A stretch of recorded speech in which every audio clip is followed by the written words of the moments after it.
बिस्मिल्लाहिर्रहमानिर्रहीम। अस्सलाम वालेकुम। आज 2 सितंबर बरोज़ जुम्मा हम बात करेंगे दो अहम इशूज़ के हवाले से। इमरान खान वो वाहिद लीडर हैं कि बाकी लोग जब हुकूमत में होते हैं तो जो अपोजिशन के लोग हैं वो शामिल होते हैं हुकूमत की तहरीक जमातों में।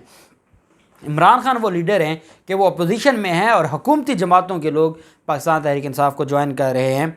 फिर जिस तरीके से कल शाम इमरान खान का सरगोदा में जलसा हुआ है, इतना बड़ा जलसा, इतना जम गफ़ीर कि जिसका कोई हिसाब नहीं लगाया जाता। और नून लीग कहा करती है कि लाहौर के बाद उनका अगर कोई गढ़ है तो वो सरगोदा है, लेकिन सरगोदा की आवाम ने यह साबित कर दिया है कि लाहौर की तरह सरगोदा भी अब इमरान खान का गढ़ है। और फिर इमरान खान की तरफ से तोशा खाना रेफरेंस के हवाले से बड़े अहम इंकशाफात सामने आए हैं और साथ इंटरनेशनल एक रिपोर्ट सामने आई है, एक सर्वे सामने आया है और उसमें यह कहा गया है कि इमरान खान आइंदा इलेक्शन में क्लीन स्वीप करेंगे और ये पेशीन गोई की गई है। उसकी तफसील भी मैं आपके साथ शेयर करूँगा।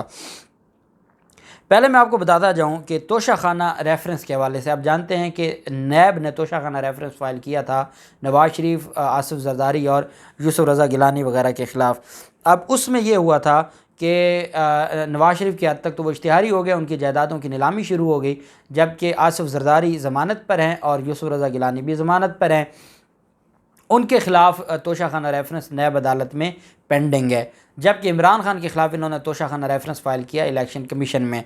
और इलेक्शन कमीशन में जो तोशा खाना रेफरेंस है उसके ऊपर समाअत है 7 सितंबर को। इमरान खान की तरफ से ये कहा गया है कि और इमरान खान ने ये चैलेंज किया है कि तोशा खाना की केस की आप खुली समाअत करें और मेरे साथ वो कहते हैं कि आसिफ जरदारी, नवाज़ शरीफ और यूसुफ रज़ा गिलानी के तोशा खाना केसेस को भी समाअत करें, उनको भी आप सुने, मेरा केस भी सुने और खुली समाअत हो और फिर दूध का दूध और पानी का पानी हो जाएगा।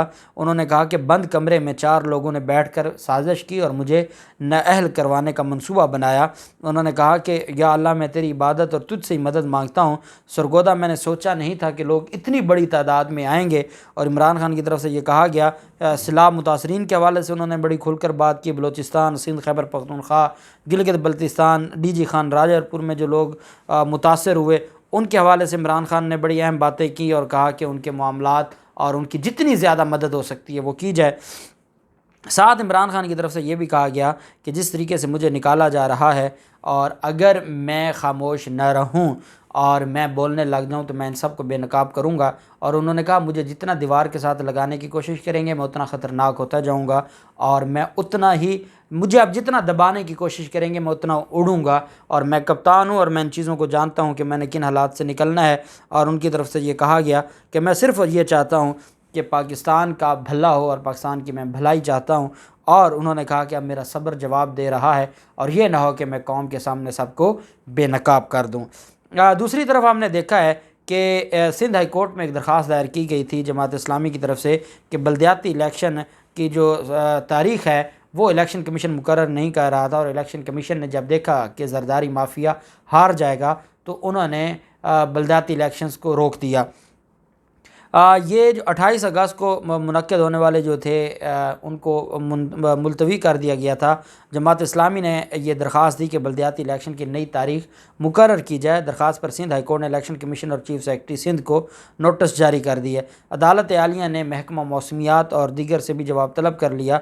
बल्दियाती इलेक्शन की नई तारीख फौरी मुकर्रर करने के हवाले से दरख्वास्त पर समाअत हुई और अदालत को कहा गया कि पहले 24 जुलाई को होना था, फिर 28 अगस्त को होना था।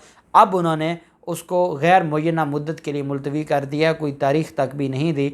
जबकि पंजाब में जो चीफ़ इलेक्शन कमिश्नर हैं उनकी तरफ से ये अहकामात सामने आए हैं और पंजाब हुकूमत से ये कहा गया है कि पंजाब में जल्द अज जल्द बल्दियाती इलेक्शंस करवाए जाएँ। जब इसी चीफ़ इलेक्शन कमिश्नर से पूछा जाता है कि आप जनरल इलेक्शन के लिए तैयार हैं तो वो कहते हैं जी मैं तैयार नहीं हूं। जब उनसे ये पूछा जाता है कि पीटीआई वाले चले गए हैं, इनकी 123 से 125 जो सीटें हैं उन पर अगर ज़िमनी इलेक्शन हो तो क्या आप तैयार हैं, वो कहते हैं मैं बिल्कुल तैयार हूँ। जब उनको कहा जाता है कि पंजाब में सारी पीटीआई के लोग इस्तीफ़े दे दें, असम्बलियाँ ख़त्म हो जाएं, या सिंध में, तो क्या वहाँ पर आप इलेक्शन करवाने के लिए तैयार हैं, वो कहते हैं हम तैयार हैं।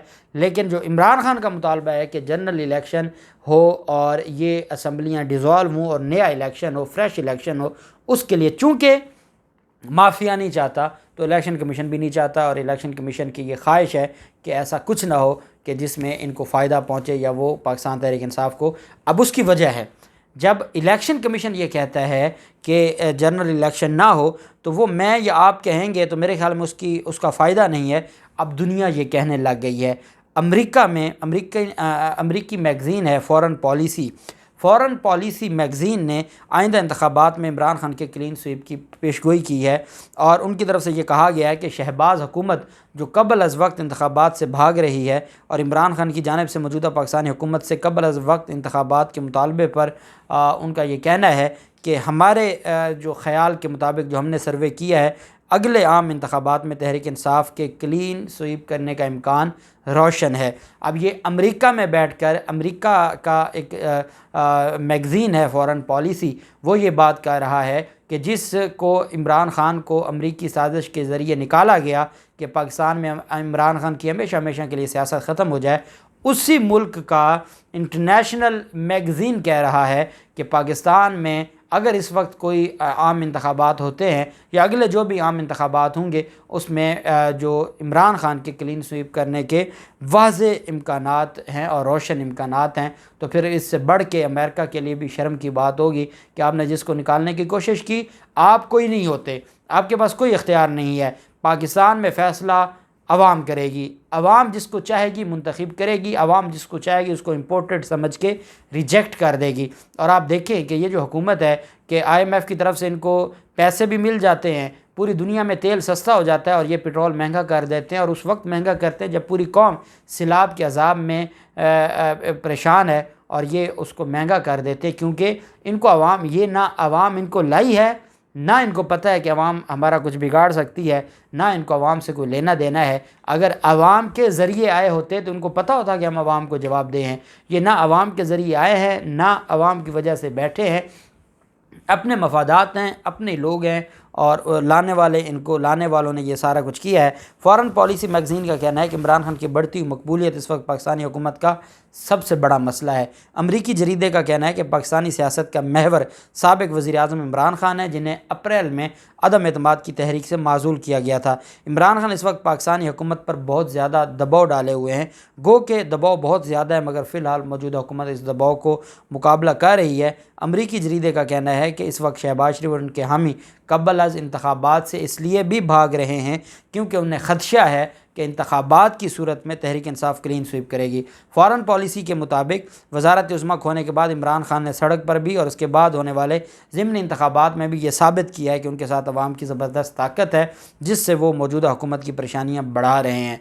अमरीकी मैगज़ीन के मुताबिक इस बात पर भी नज़र हम रखे हुए हैं। अमरीकी मैगज़ीन कहता है कि PTI मुल्क भर में हर दूसरे हफ्ते किसी बड़े शहर में रैली या जलसा करते हैं, जो कि बहुत कामयाब रहता है। इन्हीं रैलियों और जलसों से अवाम मुतहरिक है और ज़िमनी इंतखाबात समेत हर माज पर हुकूमत को मुश्किलात का सामना है। ये अमरीकी मैगज़ीन पर ये स्टोरी छपी है, और इसके बाद जो इम्पोर्टेड हुकूमत है जिनको अमेरिका लाया था, तो फिर तो अमेरिका वहाँ इमरान खान के ख़िलाफ़ ख़बरें छपवाए, क्योंकि हर चीज़ ये अब कोई 90s या 70s नहीं है कि आप चीज़ों को दबा लेंगे। अब पूरी दुनिया देख रही है कि कौन किसको आवाम चाहती है और कौन ज़बरदस्ती मुसल्लत किए गए हैं। दूसरी तरफ इमरान खान से बनी गाला में जो मुलाकातें हैं वो तेज़ होती जा रही हैं। पाकिस्तान तहरीक इंसाफ को ननकाना साहब से, शेखुपुरा और रहीम यार खान से बड़ी कामयाबियाँ मिली हैं। NA 117 ननकाना साहब से तल्लुक़ रखने वाले साबिक़ नून लीगी MP तारिक बाजवा ने तहरीक इंसाफ में शमूलियत अख्तियार कर ली है। तारिक बाजवा ने इलेक्शन 2018 में NA 117 से आज़ाद हैसियत में इलेक्शन लड़ा और 68,995 वोट हासिल किए, जबकि नून लीगी उम्मीदवार बरजीस ताहिर ने 71,000 वोट हासिल किए थे और वो इलेक्शन जीत गए थे। इस तरह तारिक बाजवा चंद हज़ार वोटों से इलेक्शन हारे थे और उनका जो एक बड़ा नाम है वहाँ पर सियासत में, और वो NA 117 से हैं। NA 117 ननकाना तारिक बाजवा और इसके अलावा ये MNA थे साबिक, और इन्होंने MNA का इलेक्शन लड़ा था और इनको ये पाकिस्तान तहरीक इंसाफ का हिस्सा हो गए हैं। और बरजीस ताहिर जो पाकिस्तान मुस्लिम लीग नून के सीनियर रहनुमा हैं, उनके मुकाबले में इलेक्शन लड़ा, सिर्फ चंद हज़ार वोटों से ये हारे थे। इसी तरह जो दूसरे के हैं, इस तरह तारिक बाजवा चंद हज़ार वोटों के फ़र्क से इलेक्शन हारे। और तहरीक इंसाफ की तरफ से उस हल्के से इलेक्शन बिलाल विरक ने लड़ा था, जिन्होंने 66,994 वोट लिए थे। लेकिन बिलाल विरक ने आइंदा इलेक्शन NA 122 से लड़ने का फ़ैसला किया है और NA 117 से पाकिस्तान तहरीक इंसाफ को जो कैंडिडेट मिला है वो साबिक मुस्लिम लीग नून का MPA है, और उसने 2018 में MNA का इलेक्शन लड़ा था और चंद हज़ार वोटों से वो इलेक्शन हारा था। रहीम यार खान से भी तहरीक इंसाफ में अहम शमूलियत हुई है, जहाँ से साबिक सूबाई वज़ीर इजाज़ शफ़ी ने तहरीक इंसाफ में शमूलियत इख्तियार की है और उन्होंने भी पाकिस्तान तहरीक इंसाफ का वो हिस्सा बन गए हैं। 2018 में PP 260 से 25,000 से ज़ायद वोट लिए थे। दूसरी जानिब PP 134 ननकाना साहब से राना जुल्करनैन ने भी तहरीक इंसाफ में शमूलियत इख्तियार की है, जिन्होंने आज़ाद हैसियत से 11,000 वोट लिए थे। NA 118 ननकाना साहब से ज़फ़र पदियाड़ ने भी तहरीक इंसाफ में शमूलियत हासिल की है।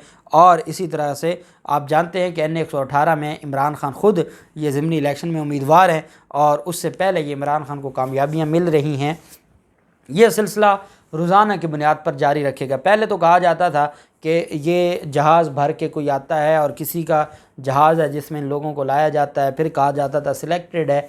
अब तो ये मान लें कि आवाम की मकबूलियत है, जिसकी वजह से बड़े बड़े लोग इमरान खान के पीछे, और उनको पता है कि इस वक्त पूरा निज़ाम इमरान खान के ख़िलाफ़ है, लेकिन वो इमरान खान की तरफ इस वजह से जा रहे हैं, उनको पता है कि अवाम क्या चाहती है, उनके हल्के का वोटर क्या चाहता है, और जो अवाम की जो उमंगे हैं, जो उनके सामने नहीं आता, वही टिक सकता है, इसके अलावा कोई टिक नहीं सकता। अल्लाह पाक पाकिस्तान कामयाब नासिर हो। बहुत शुक्रिया। अल्लाह हाफिज़। पाकिस्तान जिंदाबाद।